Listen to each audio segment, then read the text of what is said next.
Hi there, welcome back to my channel. I hope you are doing good. So today we are going to see system design and what are the main concept that you must know. So every system design, either it's an interview, every real world backend or every scalable product is built on a few fundamentals of system design. So if you can understand these clearly, system design stops feeling scary. So in this video, I will explain the core system design fundamentals, not as a definition, but as how real system actually works. So by the end, you will understand what trade-offs you are making, and that's what system design is really about. So before jumping into terms, let's simplify that every system must answer three questions. Can it handle growth? Can it stay up when things fail? Can it respond fast and correctly? All system design fundamental exist to answer these three questions. So first, to answer this, we have scalability. So scalability means that can your system handle more users, more traffic, more data? So let's say when traffic is low, some users are there, then your, let's say, one server can handle that. But let's say if load is getting increases, that means number of users increasing, then can your one system handle that? It depends. So we have two types of scaling for that. One is horizontal scaling and another one is vertical scaling. Vertical scaling means that one server you are having, so you are making that only server bigger. Let's say more CPU you add, more RAM you are adding. It's simple, but it's also having limit. Eventually, let's say when your traffic increases more, then again your server will be failing and everything will be failing. So there is another one, that is horizontal scaling. So that means you're adding more servers to it. So this is how basically modern system scales, and it introduces a little bit of complexity also, because load balancer will add, services will be there, distributed data. Vertical scaling is easy, but horizontal scaling is more powerful as compared to vertical scaling. So next question was, can it stay up when things fail? So that is, we take care using availability, that can users access your system right now or not. So availability is usually measured as uptime, like 99.9 percentage. So to improve availability, we use multiple servers, load balancers, health checks, failover mechanism. Let's say three servers we are having. Server A is active and server B is fail. So then we will be having a failover that will be taking server C. Whenever server B is down, then traffic will be radiating to server C. So whenever traffic is coming, it goes to load balancer, and using load balancer we will be checking the health checks of the server also, and whichever server is active, we will be balancing the load on those servers. The failed server will be inactive in that period of time. So that's how we make our system available at most of the time. So next is reliability. Let's say availability keeps the system up. Reliability ensures that the system behaves correctly during failures. So reliability exactly means that does the system your work as it's supposed to work when you actually get in the system. So let's say if we take a payment example, so let's say if a payment request is processed twice because of a retry, so that's a reliability issue. So common reliability techniques that we use, one is like retries with backoffs, then we use idempotent APIs, message queues, circuit breakers.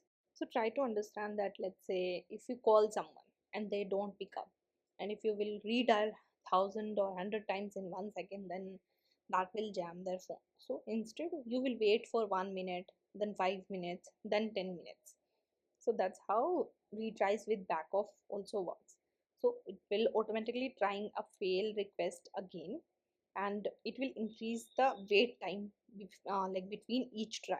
So this prevents server from being jammed by thousands of retries also. So idempotent API calls are basically safety logs for retries. Let's say, imagine you are buying a shirt online and the pay button freezes. You click it again. So with idempotency, how many times you hit pay, the system recognizes it's the same request and only processes the payment once. Think message queue as a like a post office box. So let's say instead of service A directly talking to service B, service A drops the message in a box. If service B is busy or crashes, the message stays safe in the box. So once service B is healthy again, it picks up the message and process it. So this ensures that no data is ever lost during a crash. Next is circuit breaker. So this you can simply understand with, let's say, house electricity also. If there is a like short circuit to prevent a fire, so same concept is here also. If it's a normal, then traffic flows. If any danger is there, then service fails like too many times, then the circuit opens. The system stops sending requests to the broken service. So next is latency versus throughput. So these two terms are often confused, but latency is the time taken for one request, whereas throughput is how many requests your system can handle per second. So if a real life example I'll give, let's say latency is how long, let's say, one car takes to cross a toll, and whereas throughput is how many car crosses toll per hour. It's somewhere related also. Let's say if batching you are doing, batching improves throughput, but it increases latency. So here we need to find a balance because improving, it's like dependent on each other. So next is consistency and gap theorem. So let's say once your system is distributed, so your consistency becomes a little bit tricky. So here cap says that you don't have all three at the same time, like consistency, availability, partition tolerance. So here C stands for like consistency, that every user sees the same data at the same time, no matter which server they talk to. And availability is like the system stays up and respond to every request, even if some servers are down. Partition tolerance is that the system continues to work even if the network breaks and server can't talk to each other. So here we can't have all three. Let's say if the network breaks, the system's shut down, or it or returns an error rather than giving out all data. This is mostly happens in a banking system. So here we will be choosing consistency plus partition tolerance. So partition tolerance will be common. So either we will choose CP or AP. So AP will be availability plus partition tolerance. So let's say if the network breaks, the system stays up and lets you see data, even if it's slightly out of like date. This happens in social media feed. So partition tolerance is mandatory in distributed system. So now next is acid versus base. So acid is about like strong consistency. So here we are referring to acid principles that we see: atomicity, consistency, isolation, durability. Base is about scalability and availability. So acid mostly used in like banking system transactions, so where strong guarantee is there. Wherever base is used, mostly where social feeds are there, like eventual consistency is needed or and highly scalable. So money system prefers acid, internet scale system prefers base. So now last fundamental that we need to understand is that stateless versus stateful services. So this is the foundation of scalable system. So stateful, you can see that the server remembers the user, where stateless means that the request contains everything the server needs. Stateless services are like mostly easier to scale horizontally. So now understand this, like stateful means that the memory system. So let's say you log into server A. Server A remembers your session. But the problem is if you suddenly send your next request to server B has no idea who you are, who you would be like forced to log in again then. So here you are stuck to one server, that is sticky session generally we call.